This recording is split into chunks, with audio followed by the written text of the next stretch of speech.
हर कोई एग्जाम्स में अच्छे मार्क्स सिक्योर करना चाहता है। कुछ लोग हार्ड वर्क तो करते हैं लेकिन अच्छे मार्क्स नहीं ला पाते और कुछ स्मार्टली पढ़ाई करके एग्जाम में टॉप कर लेते हैं। लेकिन उनमें ऐसी क्या खास बात होती है कि वो लाइफ में एंजॉय भी कर लेते हैं और अच्छे मार्क्स के साथ टॉप भी। ऐसा नहीं है कि एग्जाम्स का प्रेशर किसी पे नहीं होता, आपको पूरा सिलेबस एक बार में कवर करना होता है, लेकिन जो स्मार्टली पढ़ाई करता है वो आगे निकल जाता है। तो आज मैं आपसे कुछ ऐसे study tips and tricks share करूंगी जिससे आप एग्जाम में 95% प्लस सिक्योर करके आओगे। तो let's start. Number 1, avoid distractions. पढ़ते टाइम सबसे इंपॉर्टेंट होता है हमारा कंसंट्रेशन, और कंसंट्रेशन ना लगने का कारण होता है डिस्ट्रैक्शंस। एग्जाम टाइम में ऐसा अक्सर होता है कि जब भी आपको सीरियसली पढ़ने की जरूरत होती है तभी आप ज़्यादा डिस्ट्रैक्टेड फील करते हो।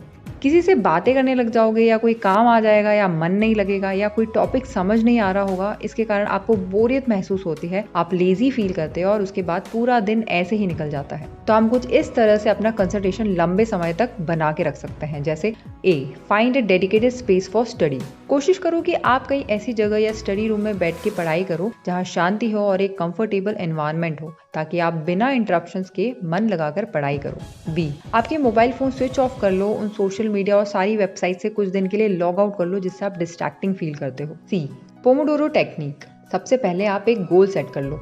मान लो आपको किसी सब्जेक्ट के 4 चैप्टर्स तैयार करने हैं।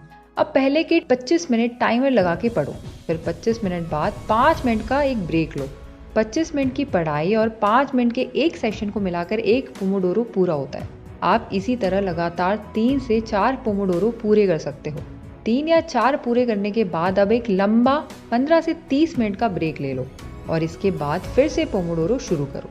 हमारे दिमाग को किसी काम पर लगातार फोकस करने की एक लिमिट होती है। आपका दिमाग पोमोडोरो टेक्निक यूज करते वक्त ये जानता है कि थोड़ी देर बाद उसे ब्रेक मिलेगा। सबकॉन्शियस माइंड में आने वाले ब्रेक के विचार होने से दिमाग में डोपामिन नाम का हार्मोन रिलीज होता है, जिससे ध्यान कम भटकता है। D, get organized. Organized manner में पढ़ाई करो, एक स्टडी शेड्यूल बना लो और एक पूरे दिन की टू डू लिस्ट तैयार कर लो। इससे आप अपने टाइम को इफेक्टिवली मैनेज कर पाओगे और प्रोक्रेस्टिनेट करना बंद कर दोगे। अगर आप एक बड़े एग्जाम की तैयारी कर रहे हो और एक स्ट्रक्चर्ड स्टडी प्लान ही क्रिएट नहीं करोगे, तब आप एक सब्जेक्ट से दूसरे सब्जेक्ट पर जंप ही करते रहोगे। इसलिए पढ़ाई करते वक्त चीजों को प्रायोरिटाइज कर लो और उन्हें ब्रेक डाउन करके आप अपने काम को मैनेजेबल बनाना सीखो, जिससे बर्डन क्रिएट नहीं होता। Number 2, Pareto principle. दोस्तों, आप सभी ने 80-20 रूल यानी परेटो प्रिंसिपल के बारे में जरूर सुन रखा होगा, बट बहुत सारे लोगों को उनका डिजायर रिजल्ट नहीं मिल पाता है क्योंकि उन्हें उसका यूज करना नहीं आता। तो मैं यहाँ आपको बताऊंगी कि 80-20 रूल का यूज आप पढ़ाई में कैसे कर सकते हो। सिंपल लैंग्वेज में बोलूँ तो परेटो प्रिंसिपल का मतलब है most of the results come from very few की एफर्ट्स। लाइफ के किसी भी गोल को अचीव करने के सिर्फ 4 ही रास्ते होते हैं। पहला, लो एफर्ट लो रिवॉर्ड। दूसरा, हाई एफर्ट लो रिवॉर्ड। तीसरा, हाई एफर्ट हाई रिवॉर्ड।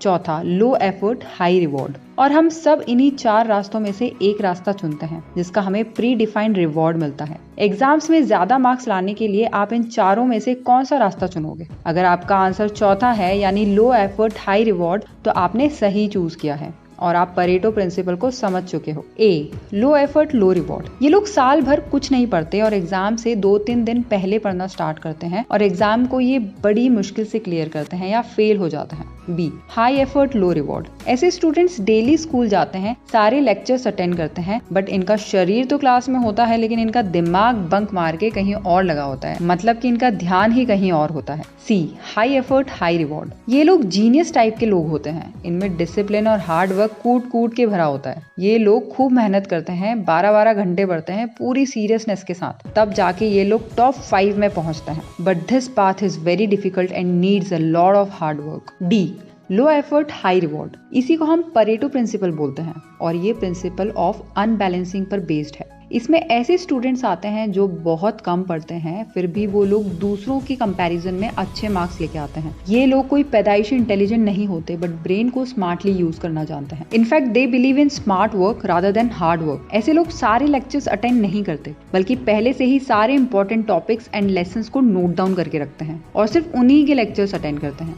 अपने डाउट्स को हमेशा टीचर से क्लियर करते रहते हैं। ये लोग अपना टाइम बचाने के लिए माइंड कैलकुलेशंस भी यूज करते हैं। तो इस प्रिंसिपल को यूज करके आप कम से कम टाइम में ज्यादा मार्क्स सिक्योर कर सकते हो।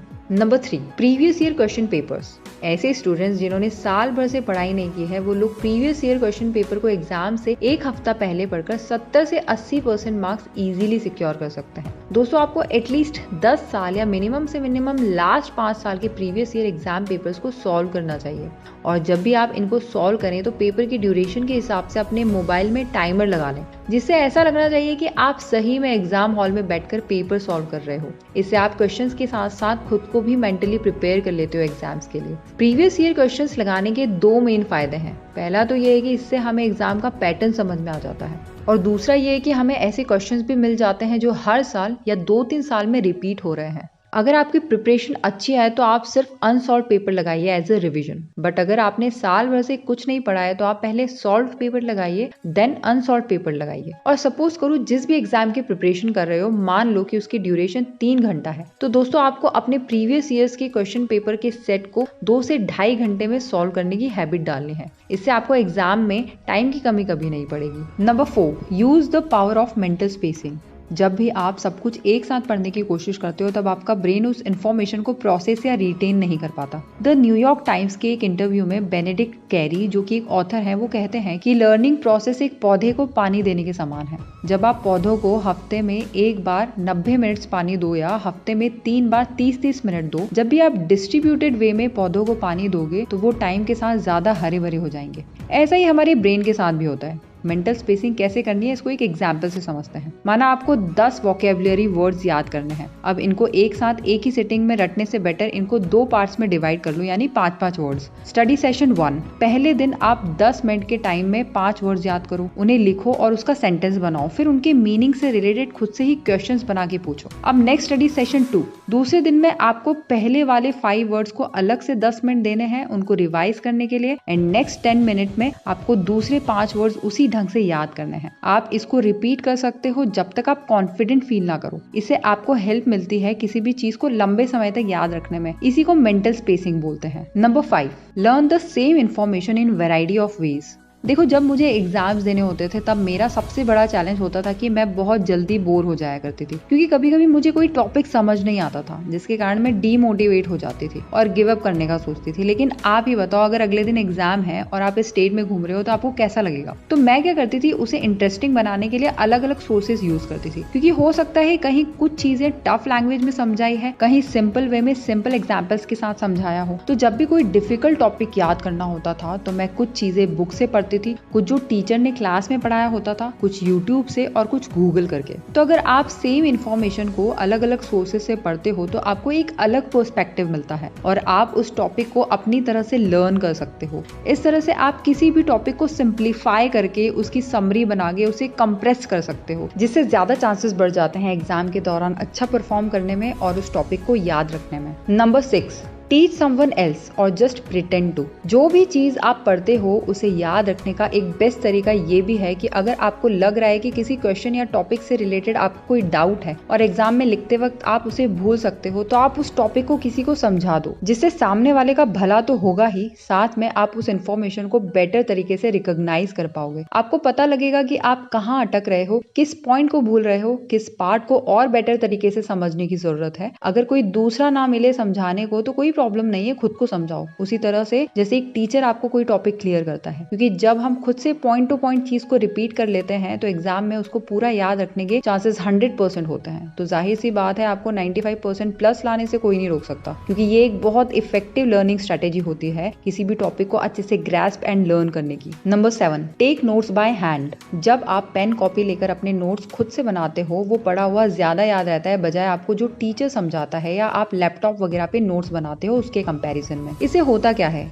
Encourages active processing. जो खुद से पेन पेपर लेके अपने नोट्स लिखते हैं वो ज्यादा एक्टिवली सुनते हैं और इंपॉर्टेंट कंसेप्ट आसानी से आइडेंटिफाई कर लेते हैं। आप कोई भी इंफॉर्मेशन को लंबे समय तक याद रख सकते हो। ये एक बहुत इफेक्टिव लर्निंग ऑफ मेथड होती है। B, enhance memory retention. Physically जब आप लिखते हो तो ब्रेन के अलग अलग पार्ट्स एक्टिवेट हो जाते हैं, इससे मेमोरी फॉर्मेशन में हेल्प होती है। सी, प्रमोट क्रिएटिविटी। जब भी आप अपने हाथों से नोट्स तैयार करते हो तो आपको पूरी फ्रीडम रहती है कि किस तरह के फॉर्मेट में आपको आपको लिखना है। ड्राइंग या सिंबल्स के थ्रू आप ज्यादा अच्छे से चीजों को मेमोराइज और विजुअलाइज कर पाते हो। तो आज की वीडियो में इतना ही। आई होप आपको वीडियो पसंद आई होगी and it was worth your time. पसंद आई हो तो वीडियो को लाइक एंड शेयर करना मत भूलना एंड चैनल को सब्सक्राइब कर लेना ताकि ऐसी और वीडियोस हम आपके लिए लाते रहें। मिलते हैं नेक्स्ट वीडियो में, तब तक के लिए अपना ध्यान रखें। Thanks for watching. स्टे